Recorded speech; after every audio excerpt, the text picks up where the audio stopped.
So recently we actually got some really good news around the inflation that in 2022, the summer of 2022, headline inflation was at 9.1% when it peaked. And recently we got news that last month's inflation report, that number came all the way down from 9.1 to 3.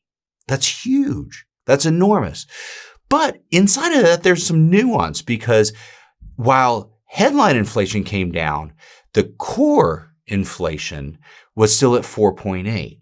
And it left a lot of people wondering, well, what exactly is the difference between headline inflation and core inflation? And why does it matter? And which one do we pay attention to?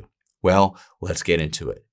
Because headline inflation, basically the number that went from 9.1 all the way down to 3, it takes into account some pretty volatile, as far as inflation is concerned, metrics. The big ones are energy prices and food prices.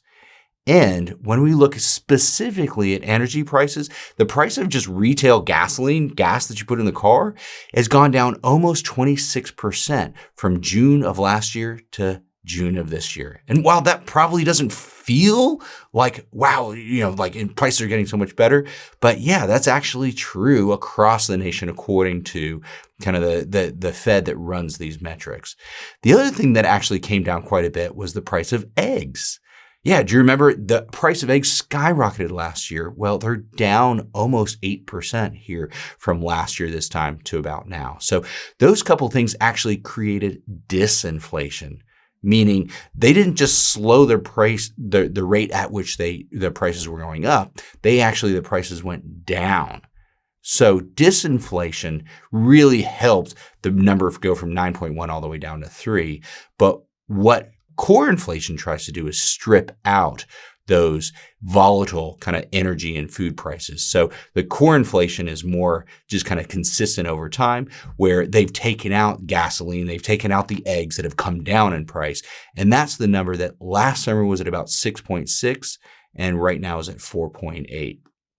Generally, when the Fed is looking at inflation metrics and making decisions on whether they raise the interest rate, they generally look at the core inflation, meaning they're going to look at the 4.8 number, not the 3% number. So there's a strong likelihood that they again raise interest rates here this month in July, but we will see kind of where the Fed goes from here. But it's interesting that wow, that's a whole lot better on both fronts, knowing it was at 9, now it's at 3, it was at 6.6, and now it's at 4.8.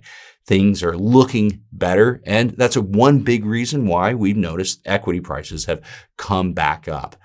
So we'll see how this plays out, but it's fun to pay attention and kind of look into the nuances of the numbers. So thanks for watching.